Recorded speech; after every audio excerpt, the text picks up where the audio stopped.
Good afternoon, everyone. Finland's skyrocketing power prices, 5,000 euro a megawatt. A 10x increase was crashing the German economy and Europe as a whole. Energy crisis, Belgian Prime Minister, full crash. Europe, monster stack.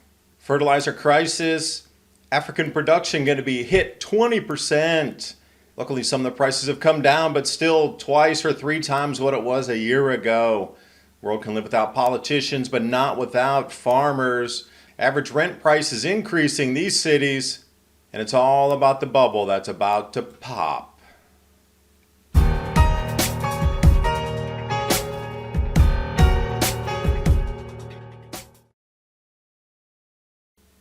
to start right over here in Africa. Off Politico, enormous fertilizer shortage spells disaster for a global food crisis.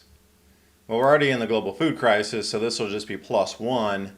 African Development Bank, ADB, says that food production in Africa will decline by at least 20% if they cannot make up the deficit of fertilizer. And I said, well, what is the deficit? What number are they putting there? 2 million metric tons. That's a huge amount. 2 million metric tons to get imported at this time with supply chain bottlenecks. That's a lot. And apparently a UN official who's anonymous, we're really starting to yell from every tower that there's a fertilizer crisis. Oh, thanks for catching up. Maybe I should have given you 2 quarters about a year ago so you could jump into the time machine and bring yourself to now. Why is it the UN takes so long to realize there's a fertilizer crisis? Thanks for joining the modern conversation.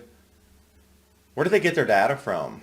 And why is it so long that bodies like this want to wait before they say there's actually a problem? I mean, CF Industries was warning about this back in mid-2021. It's actually more than a year ago. But fertilizer prices continue their non-manufacturing trend as the electricity prices were so expensive in Europe. And I think it was 41 of the plants shuttered that produce anything chemical related to the fertilizer production side, and the fertilizer production facilities themselves closing. And until the emergency funding comes, they're not going to reopen. And how long will it take them to start production again after once shut?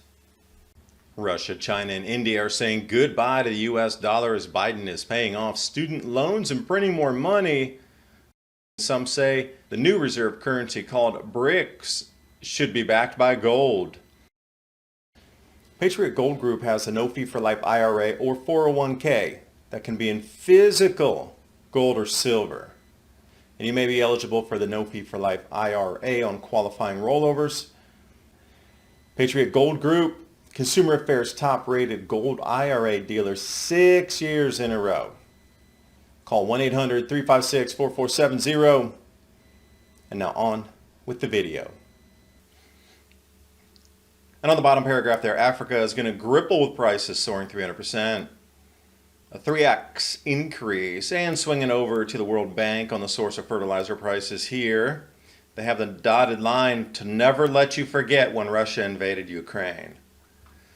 So if we look at the year-on-year price increases, doubling and tripling is where they sit, even prior to. So in my personal opinion, it looks like these are going to stabilize around the same areas that they are, and with the factory debacle happening across Europe, could increase once again. That's why this statement here is so timely. The world can live without politicians, but the world cannot live without farmers. And all we need to do is add some water and things will grow. Talk about a washout in the mountains. Sure wouldn't want to be hiking right under that. That's a flash flood.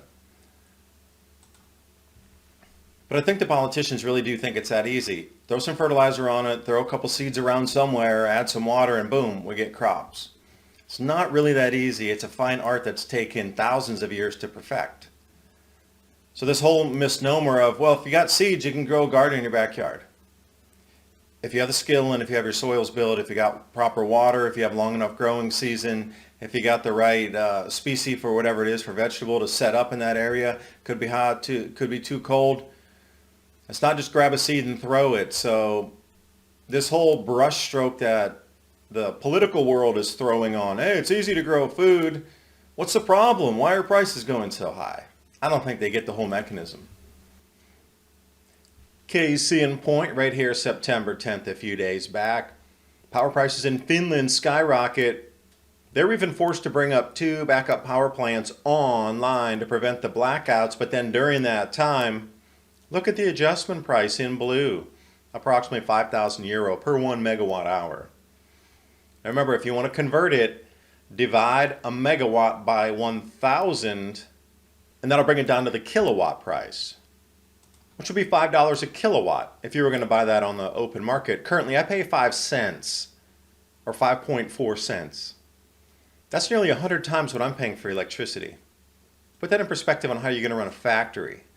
Then you'll start to see why politicians are now coming out openly on the record. Belgian Prime Minister says, whoa, we have a huge energy crisis, immediate action, or the economy is going to come to a full stop, which it already has with an enormous amount of factory closures.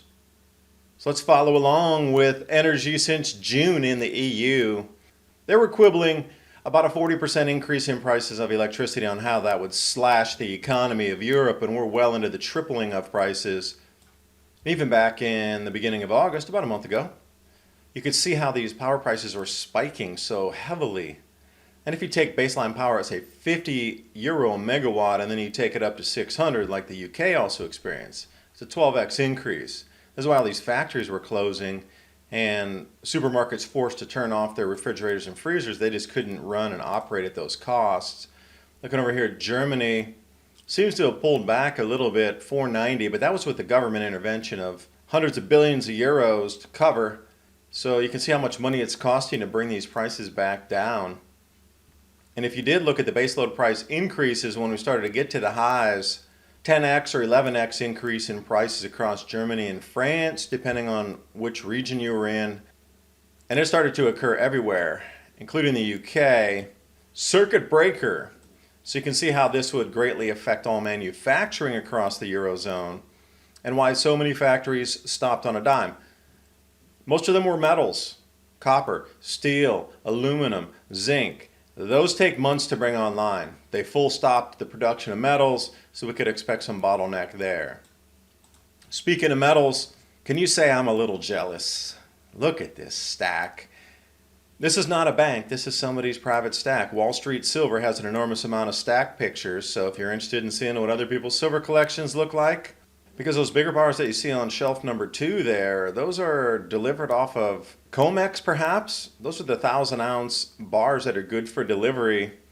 That's an enormous amount. You're talking like 30,000 ounces of silver here or more. Maybe I miscounted, undercounted even.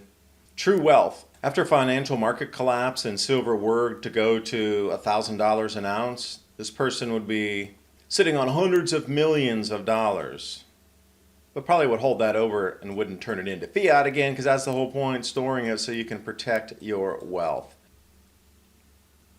And people that want to escape the cities, getting too expensive for apartment rent. So you're just moving one problem to another problem. So the average rent price increase in these cities here, these are secondary, or what I would call second-tier cities like Greensboro, North Carolina, Newport, Virginia, Tulsa, Oklahoma, Long Beach, not LA, you know what I mean? Raleigh, that's a big one. Little Rock, Arkansas, those are 2 major areas in the states. Lexington, Kentucky, Richmond, Virginia.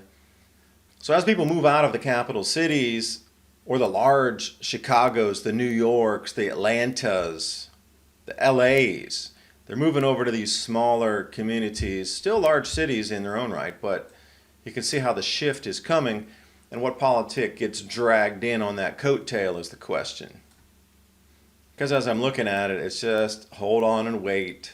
It's going to crash. Everybody knows it. Just getting ready. Get myself clean. Get my finances in order. And get ready to pounce on things for 1,000th of a cent on the dollar as the meltdown hits home 2022. You might want to think about some storable foods during this time. My Patriot Supply and Adapt 2030. 25-year shelf life. That link's in the description box below, along with tonight's link, stories, images. I do thank you for watching. Hope you got something out of it, and I will see you next time.